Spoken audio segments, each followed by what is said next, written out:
दोस्तों, गौतम बुद्ध ने कहा है कि अपने विचारों से हम अपने दुनिया बनाते हैं। इसलिए हमारे पास जो भी सकारात्मक विचार है उन्हें तुरंत पकड़ने की ज़रूरत है। वैसे विचारों को जितना जल्दी हो सके काम में लगाने की ज़रूरत है, क्योंकि एक सकारात्मक विचार को नकारात्मक में बदलने में देर नहीं लगती।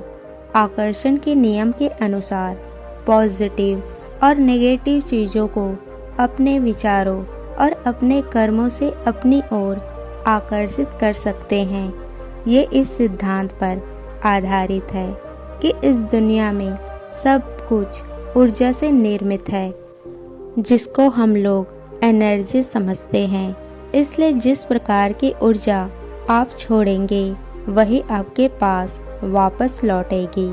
भगवान बुद्ध का एक मोटिवेशन कोर्स ये भी है जिससे लॉ ऑफ अट्रैक्शन को कनेक्ट किया जा सकता है। गौतम बुद्ध बताते हैं कि हम जो कुछ भी हैं वो हमने आज तक क्या सोचा इस बात का परिणाम है। हम सभी जानते हैं कि यह पूरा विश्व और ब्रह्मांड एक ऊर्जा से बना है। इसमें बनी सभी चीज़ें भी अलग अलग ऊर्जा के माध्यम से बनी हैं और पूरे यूनिवर्स में सभी चीज़ें एक दूसरे से ऊर्जा के माध्यम से जुड़ी है।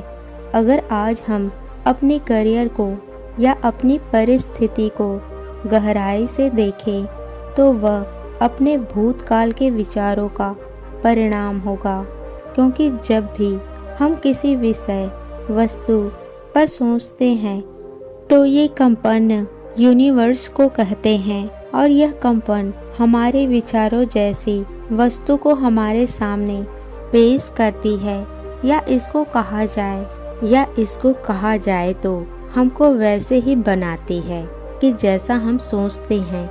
यह सिद्धांत को हम वास्तविक जीवन में खुद अनुभव कर सकते हैं। सपोज अगर आप मोबाइल फ़ोन को देखेंगे तो भी वह लॉ ऑफ अट्रैक्शन के सिद्धांत पर ही काम करता है। जब भी आप किसी को फ़ोन लगाते हो या जो नंबर को लगाते हो वो एक निश्चित फ्रीक्वेंसी में होता है, और जब भी आप बेल करेंगे तो आप उसी नंबर की फ्रीक्वेंसी को जोड़ते हैं और यह फ्रीक्वेंसी ट्रेवल करके सही जगह पर कनेक्ट करती है और आपका कॉल सही जगह पर लग जाता है। हमारे विचारों के साथ भी कुछ ऐसा ही होता है। जब भी हम सोचते हैं तब एक फ्रीक्वेंसी को जोड़ते हैं, या कहा जाए कि फ्रीक्वेंसी हमारे सोच के अनुरूप ही कनेक्ट हो जाती है। अगर हमारी इच्छा प्रबल है तो हम उस विचार को हकीकत में प्रकट होते हुए देख सकते हैं। अगर इसे कर्मों के अनुसार देखेंगे तो कर्म भी कुछ इसी प्रकार के ही काम करता है। जैसे कि जब भी कोई व्यक्ति जैसा कर्म करेगा उसे बाद में उसी तरह का फल भी मिलेगा।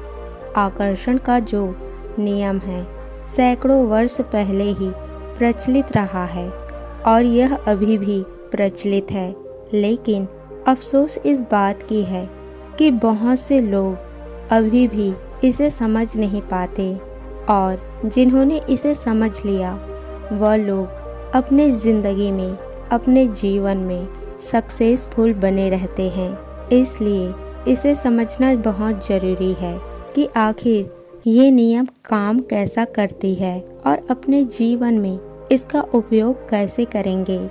लॉ ऑफ एनर्जी कहती है कि हमारे चारों तरफ एनर्जी है, ऊर्जा है, इसे कभी भी नष्ट नहीं किया जा सकता, सिर्फ इच्छा रूपांतरित किया जा सकता है।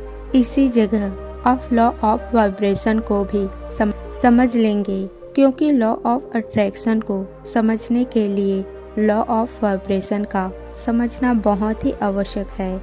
हमारी शरीर एक छोटे छोटे शुक्राणुओं से मिलकर बना है। वे सभी गुण जो एक फ्रीक्वेंसी पर हिलता रहता है, एक फ्रीक्वेंसी पर वाइब्रेट करता रहता है, और आपका ये दिमाग एक तरह का बिजली का केंद्र है जो शरीर के सभी पार्ट को एक बिजली की सप्लाई करता है। अगर आप नकारात्मक सोचते हैं, अगर आप ये सोचते हैं कि सभी लोग गलत है, अगर आप ये सोचते हैं कि मेरे साथ हमेशा बुरा होता है, अगर आप कुछ भी चीज़ों को नकारात्मक सोचते हैं, तो ये आपका शरीर, आपका बॉडी, आपका माइंड नकारात्मक चीज़ों को आकर्षित करना शुरू कर देते हैं और हम उसी फ्रिक्वेंसी पर लोगों को भी आकर्षित करते हैं। जिस फ्रिक्वेंसी पर हम होते हैं, हमारी वाइब्रेशन हमारे सोच और हमारी फीलिंग से जुड़ी होती है, हमारी महसूस करने की शक्ति से जुड़ी होती है और जो भी हम महसूस करते हैं वो सीधा हमारे दिमाग से जुड़ा होता है। अपने फीलिंग को हम हमेशा अपने अवचेतन से जोड़ते हैं, उसी के अंदर हम उसे पॉजिटिव विचार और नेगेटिव विचार भी देते हैं। इसलिए जो आप सोचते हैं उसको सही तरीके से पॉजिटिव सोचिए। अगर नेगेटिव विचार आपके मन में आते हैं तो उन्हें तुरंत ही डिलीट कीजिए, क्योंकि यही आपकी वाइब्रेशन को प्रभाव डालती है और यही वाइब्रेशन एनर्जी के माध्यम से हमारे दिमाग की चेतन केंद्र को प्रभाव डालती है। और अगर एक बार आपके दिमाग के चेतन केंद्र में कोई पॉजिटिव विचार या सकारात्मक सोच चली जाए और अगर आपने वही विचारों के साथ अपनी भावनाओं को जोड़कर रखेंगे, तब आप बहुत ही जल्द उस चीज़ तक पहुंच जाएंगे जो आप चाहते हैं।